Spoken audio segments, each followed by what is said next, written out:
January 15, 1944, 27,000 feet above Germany. 300 B-17s below, eyes on the sky.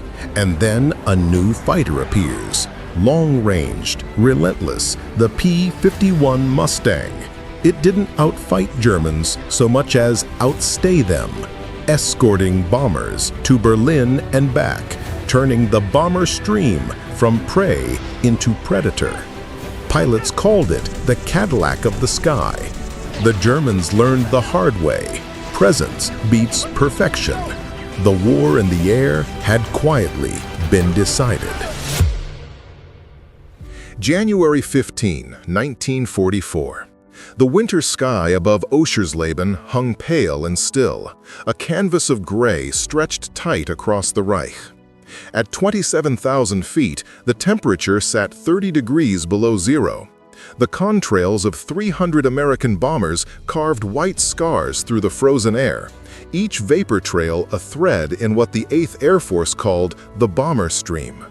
Inside those steel fuselages, boys from Iowa and Georgia and Pennsylvania hunched over their guns, watching the horizon for the silhouettes they had learned to fear. The Focke-Wulf, the Messerschmitt. The names themselves had become prayers whispered against death. For months, the mathematics of daylight bombing had written themselves in blood.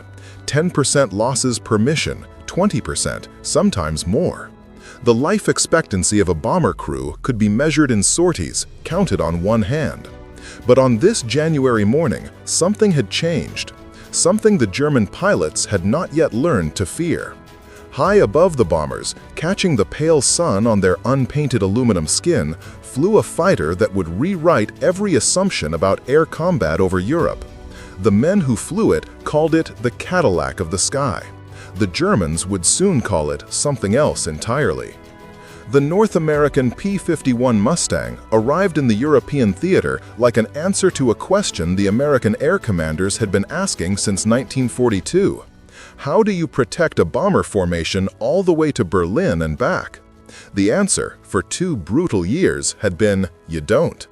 The Republic P-47 Thunderbolt, powerful and rugged, could escort bombers deep into Germany but lacked the range to go all the way. The Lockheed P-38 Lightning, twin-engined and distinctive, fought valiantly but struggled at high altitude in the frozen European sky. The bombers went on alone into the killing zone, and the Luftwaffe met them there with a tactical doctrine refined to surgical precision. The German fighter pilots, survivors of years of combat over Britain, Russia, and the Mediterranean, had learned to exploit the bombers' vulnerability with devastating efficiency. They attacked from 12 o'clock high, diving through formations with cannon fire that could tear a wing from a flying fortress in seconds. They coordinated their passes with the calm professionalism of experienced executioners, and they killed Americans by the thousands. But the Mustang changed the equation with a simplicity that bordered on elegance. It was not the most powerful fighter in the sky. It was not the fastest in a dive. It did not carry the heaviest armament. What it possessed was range, extraordinary, unprecedented range. Fitted with drop tanks and an internal fuel capacity that seemed impossible for such a small airframe, the P-51 could fly from England to Berlin, engage in combat, and return home with fuel to spare. This single characteristic transformed the strategic bombing campaign from a war of attrition into something Germany could not win. Yet, when the first Mustangs arrived at forward bases in England in late 1943, the Luftwaffe's response was not fear. It was dismissal. German intelligence reports described the aircraft as leicht gebaut, lightly built. German pilots, many of them veterans with dozens of kills, looked at the Mustang's sleek lines and thin wings and saw not a threat but a target. They had fought Spitfires and Thunderbolts. They had survived the best the Allies could send. This new American fighter, they believed, would be no different. They were catastrophically wrong. The misconception had roots in experience that seemed reasonable. German fighters, the Bf-109, the Fw-190, were built around different philosophies. They were compact, heavily armed, designed for short-range interception and brutal close-quarters combat. They could absorb punishment and keep flying. They turned tightly and climbed quickly. When German pilots first encountered the Mustang in combat over northwestern Germany in December 1943, they applied the tactics that had worked against every other Allied fighter. They tried to force it into a turning fight where German engineering and pilot skill had always prevailed. What they discovered as the weeks turned to months and the Mustangs kept coming was that this American fighter refused to fight on German terms. It stayed high, it stayed fast, and most terrifyingly for the Jagdwaffe, the German fighter force, it stayed with the bombers all the way to the target and back.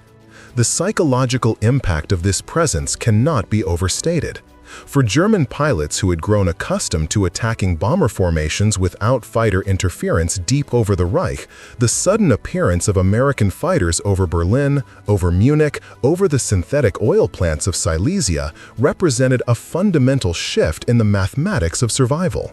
Major Heinz Baer, an ace with over 200 victories, wrote in his combat diary after an engagement near Brunswick in February 1944 that the American escort fighters now possessed unnatural endurance. He described watching a formation of Mustangs circle at altitude for what seemed like hours, waiting for the Luftwaffe to commit. When German fighters finally attacked the bombers out of necessity, out of orders, the Mustangs dove on them with the advantage of height and speed. Baer noted that the American pilots were not yet as skilled individually as veteran German fighters, but their aircraft gave them the luxury of choosing when and where to fight. They could disengage at will, climbing away with power to spare, leaving the German fighters to burn fuel chasing ghosts. This tactical flexibility was more valuable than any measure of roll rate or turn radius. It meant the Mustang pilot controlled the geometry of combat, and in fighter-to-fighter warfare, control of geometry meant control of death. The technical specifications that made this possible were remarkably straightforward, yet their combination created something unprecedented. The Mustang's Packard-built Rolls-Royce Merlin V1650 engine produced 1,490 horsepower at altitude, where the thin air defeated lesser power plants. Its laminar flow wing design, revolutionary for its time, generated lift with minimal drag, allowing the aircraft to cruise at speeds that would drain fuel reserves in other fighters. Internal tanks held 269 gallons. With two 108-gallon drop tanks, total fuel capacity reached 485 gallons, nearly double that of a Bf-109G.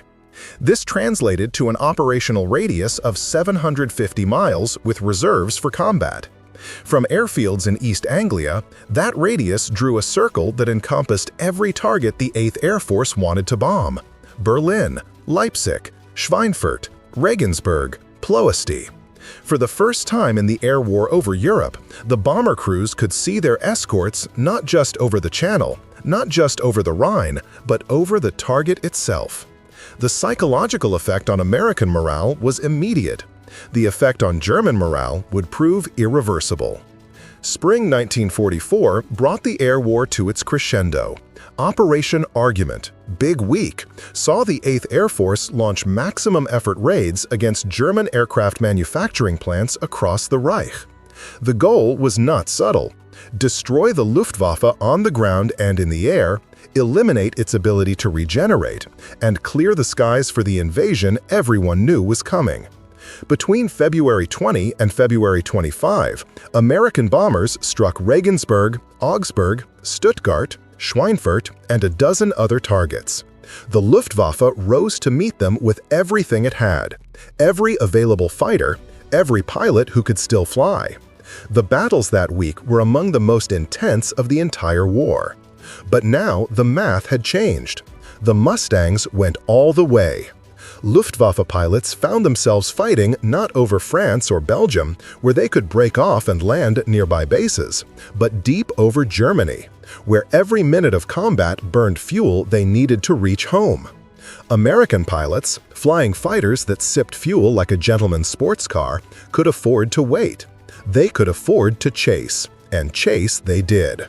On February 22, 1944, a formation of P-51s from the 357th Fighter Group encountered a group of Bf-109s climbing to intercept bombers near Halberstadt. The engagement began at 25,000 feet, standard altitude for bomber escort. The German pilots, following doctrine, tried to zoom climb past the Mustangs to reach the bombers above. But the Merlin engines in those American fighters had power to spare at altitude. The Mustangs climbed with them, then through them, gaining position. When the Germans turned to engage, the Americans refused the turning fight. They dove away, extended, then climbed back with speed advantage. This cycle repeated until the German formation began to fragment. Individual 109s, fuel running low, broke off and headed for home. The Mustangs followed, not to the border, not to the Rhine, all the way to the airfield. Several German pilots attempting to land with American fighters on their tails crashed on approach. Those who made it down taxied to dispersals and shut down engines that had been running at combat power for too long. The mechanics who serviced those aircraft found fuel tanks nearly empty. One more engagement, they calculated, and the pilots would not have made it back. This scenario repeated itself dozens of times during Big Week. German pilots began to speak of the American fighters with something approaching dread. The reports used different words: ubiquitous, relentless, everywhere. The Luftwaffe's response evolved through desperation. They tried massing fighters for overwhelming attacks, but the Mustangs broke up their formations before they could coordinate. They tried standing patrols over the bomber routes, but the Mustangs simply stayed higher and waited. They tried attacking from the sun, from cloud cover, from every angle veteran pilots knew, and the Americans learned, adapted, and came back the next day with better tactics. By March 1944, German fighter pilots were being shot down over their own airfields, within sight of their ground crews. The psychological impact of this cannot be measured in statistics, but it appears clearly in the tone of Luftwaffe combat reports from the period. Where earlier reports described engagements with technical precision, altitudes, vectors, weapons effectiveness, the spring 1944 reports increasingly mention fatigue, losses of experienced pilots, and problems with morale. The word Mustang appears with frequency. Sometimes it is the only fighter type specifically mentioned, as if thunderbolts and lightnings had ceased to matter. The Mustang had become synonymous with American air superiority. And air superiority, the Germans were learning, meant more than just control of the sky. It meant control of the future. Lieutenant Franz Stigler, a German ace who survived the war with 28 victories, later described the Mustang as the fighter that made us realize we had already lost. His memoir, published decades after the war, contains a passage about an engagement over Bavaria in April 1944. His Staffel, squadron, had intercepted a formation of B-17s heading for Munich. They were preparing their attack run when the call came over the radio: Indianer, hoch, Indians, high, the Luftwaffe slang for enemy fighters. Stigler looked up and saw, impossibly far away, a trail of contrails diving toward them, Mustangs. His squadron leader ordered them to press the attack. The bombers were the mission, the reason they flew. But Stigler watched half his squadron break off and dive away before they even began their run. They had calculated the odds and decided to live. Those who stayed, including Stigler, made one pass on the bombers and then ran for their lives, pursued by American fighters that seemed to have unlimited fuel and ammunition. Stigler made it home with cannon damage to his tail and a bullet hole through his canopy. 2 of his wingmen did not return. In his memoir, Stigler wrote that after that day, he understood the war was over. It simply had not stopped yet. The Americans could go anywhere they wanted. The Germans could only decide where to die. By summer 1944, the statistical reality confirmed what the German pilots felt in their bones. The 8th Air Force's loss rates for escorted missions had dropped from the catastrophic 20% of 1943 to less than 3%. Meanwhile, Luftwaffe losses climbed steadily. In June 1944 alone, the Jagdwaffe lost over 500 pilots, killed, wounded, or missing. The training pipeline could not replace them with anything approaching the same quality. New pilots arrived at combat units with 50 hours in type, barely enough to take off and land safely, and were thrown into combat against Americans who might have 200 hours in the Mustang and a dozen kills. The life expectancy of these replacement pilots could be measured in days. Some died on their first mission. The veterans who remained, the Experten, with their Knight's Crosses and their scores of victories, found themselves forced to fly mission after mission without adequate rest, without proper maintenance for their aircraft, without hope of victory. They flew because they were ordered to fly, because their bases were being bombed, because their cities were burning. But they no longer flew with the confidence that had characterized the Jagdwaffe in its glory years. They flew with the grim knowledge that the Americans owned the sky. The aluminum skin of the Mustang became a symbol that transcended its tactical role. It was unpainted, natural metal finish, bare and gleaming because paint added weight, and the aircraft's designers had calculated that every pound mattered for range. But that naked aluminum caught the light in a way that made the aircraft visible for miles. German civilians, watching from the ground as American formations passed overhead, began to associate that particular gleam with their own helplessness. The aluminum fighter, untouched by camouflage because it needed no camouflage, because it operated with such confidence that concealment was unnecessary. Soviet pilots, seeing Lend-Lease Mustangs operating on the Eastern Front, called them silver birds. The Japanese, encountering them over the Pacific, used similar terminology. But in Germany, the aluminum Mustang meant something more specific. It meant the Americans could go anywhere they chose. It meant the Reich's borders were fiction. It meant the war was coming home. The summer of 1944 brought the Mustang to Berlin in force. On March 6th, the first large-scale raid on the German capital with full fighter escort penetrated the city's airspace in daylight for the first time. The Luftwaffe scrambled everything available, over 300 fighters. The resulting battle sprawled across 50 miles of sky. When it was over, American bombers had hit their targets and returned home with losses under 5%. 69 German fighters did not return. Among them were 11 Experten, aces with more than 20 victories each. The irreplaceable veterans were dying, and with them died institutional knowledge that could not be taught in the abbreviated training programs the Luftwaffe now employed. By June 1944, German fighter pilots averaged less than half the flight hours of their American counterparts. The Americans, meanwhile, were cycling experienced pilots back to training units to teach the next generation. The systemic advantage this created compounded over time. The Luftwaffe was not just losing aircraft, it was losing the ability to train pilots who could survive long enough to become competent. Oberleutnant Heinz Knoke, a veteran pilot with 33 victories, wrote in his published diary about the profound psychological shift that occurred in the Jagdwaffe during this period. He described watching a formation of Mustangs escort bombers over his base near Hanover, circling lazily at altitude while the bombers unloaded on the runways below. German fighters were available, dozens of them, parked in revetments around the field. But they could not take off because the runway was being bombed.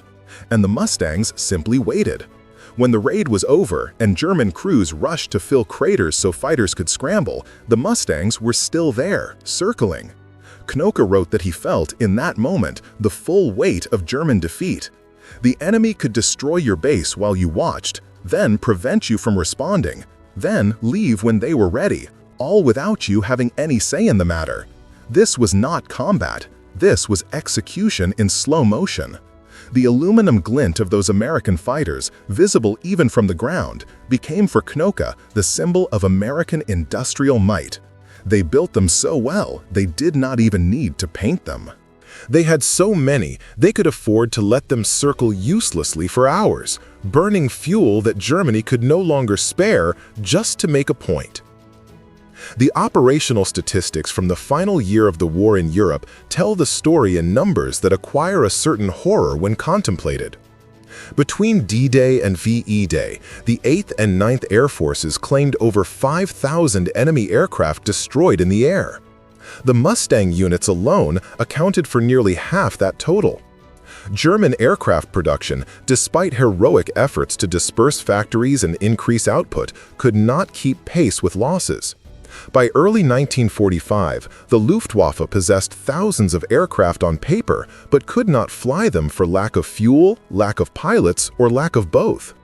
Mustang formations encountered German fighters on the ground more often than in the air, lined up on airfields, hidden under trees, camouflaged in barns. The Americans destroyed them there, methodically, field by field. The great fighter force that had conquered Poland and France, that had nearly broken Britain, that had killed so many Soviet pilots the Eastern Front became a slaughterhouse, that force died not in one grand battle, but in 1,000 small defeats, chased across its own homeland by a fighter its pilots had initially dismissed as too light, too weak, too American to matter. The concept of too light deserves examination because it reveals the fundamental difference in design philosophy that separated American and German engineering by 1944. German fighters were built to maximize performance in specific regimes: climb rate, turn rate, firepower. Every design decision prioritized combat effectiveness over range because German fighters operated over Germany, where range was not a critical factor. The Bf-109, backbone of the Jagdwaffe, could outclimb a Mustang in the first minutes of flight. The FW-190 could outturn it in certain conditions. But these advantages became meaningless when German pilots had to conserve fuel for the flight home, while their opponents could stay and fight for as long as the engagement lasted. The Mustang's designers had made different choices, accepting slightly lower performance in some areas to achieve overwhelming superiority in the one metric that mattered most: time over target. This was not a compromise born of technical limitation. It was strategic sophistication. The Americans understood that air superiority was not won in individual dogfights, but in the cumulative effect of presence, the ability to be everywhere, always, until the enemy stopped trying to fight back. That presence extended beyond combat. Mustang pilots, with fuel to spare on the return leg from deep penetration missions, were authorized to strafe targets of opportunity: railroad trains, truck convoys, airfields, anything that moved. The Luftwaffe could no longer move aircraft safely by day. They could not transport fuel. They could not reinforce threatened sectors. The paralysis this created affected every aspect of German military operations. When Allied armies broke out of Normandy in August 1944, the Wehrmacht's response was hampered by an inability to move reserves without being attacked from the air. When the Ardennes offensive was launched in December, Germany's final desperate gamble, it depended entirely on bad weather grounding Allied air power. When the weather cleared, Mustangs and Thunderbolts turned the German columns into wreckage. The aluminum fighter that German pilots had underestimated had become an instrument of total air dominance. It did not matter that individual German pilots might still be skilled, that German aircraft might still be technically impressive in certain ways. The Americans controlled the sky, and they controlled it with such completeness that German forces on the ground planned their operations around the assumption that American fighters would be overhead. Lieutenant Urban Drew of the 361st Fighter Group became, on October 7, 1944, the only Allied pilot to shoot down 2 Messerschmitt Me-260 jets in a single engagement. The Me-262 was everything German propaganda claimed: faster than any Allied fighter, heavily armed, technologically revolutionary. In a fair fight, it would have dominated. But Drew understood that the jet's vulnerabilities were temporal, not technical. It was fast but fragile. It burned fuel prodigiously. And it had to land eventually. Drew positioned his Mustang near the jet base at Akmer and waited. When 2 262s came in to land, gear down and slow, he dove on them and killed both before they touched runway. This became standard Mustang tactics against the jets. Deny them sanctuary, attack them when they were vulnerable, never give them the chance to use their speed advantage. The Me-262 program, which should have been a terror weapon, was neutralized not by better Allied technology, but by operational patience and tactical flexibility. The Mustang could not outrun a jet, but it could outweight one, and outweight was all that mattered. By early 1945, the question was no longer whether Germany would lose the air war, but how long the dying would take. Mustang formations roamed over Germany at will, sometimes encountering no opposition for entire missions. When they did meet German fighters, the engagements were increasingly one-sided. Veteran American pilots with 50, 60, 70 combat missions faced German teenagers with almost no training. The results were predictable. On April 7, 1945, in one of the last major air battles over Germany, Mustangs from several groups encountered a formation of over 100 German fighters attempting to intercept bombers near Hamburg. In the resulting dogfight, the Americans claimed 51 destroyed for the loss of 3. The German formation was annihilated. Many of the German pilots killed that day were younger than the aircraft they flew. They died over their own country, shot down by an enemy they had been told was inferior, flying an aircraft they had been told was weak. The propaganda had been catastrophically wrong. The Mustang was not too light. It was exactly heavy enough to carry the weight of American industrial supremacy into the heart of the Reich and stay there until nothing remained to fight. The final accounting is written in production numbers that still stagger comprehension. North American aviation produced over 15,000 P-51 Mustangs in less than 4 years. They built them in Englewood, California, and Dallas, Texas, thousands of miles from any front line, safe from bombing, supplied by an industrial base that was simultaneously producing bombers and tanks and ships and everything else an army needed. German factories, dispersed and hidden, working with slave labor and constant material shortages under constant bombardment, managed to produce over 30,000 Bf-109s throughout the entire war. But those aircraft were built to replace losses the Luftwaffe could not afford. American Mustangs were built to establish and maintain a superiority that became absolute. The mathematics of attrition favored the side that could lose aircraft and replace them overnight, that could train pilots without fear of their training bases being attacked, that could stockpile fuel and ammunition without worrying about supply lines being interdicted. Germany had none of these luxuries by 1944. Every Mustang over Berlin was a reminder that America could build faster than Germany could destroy.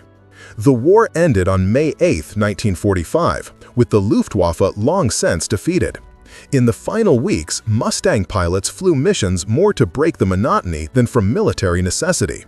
They strafed empty airfields, they bombed abandoned vehicles, they escorted bombers that sometimes found no targets worth hitting. The aluminum fighters that had once fought their way to Berlin against savage opposition now flew through empty sky, chasing memories. When the shooting stopped, the surviving German pilots returned to a country destroyed, their bases rubble, their aircraft scrap.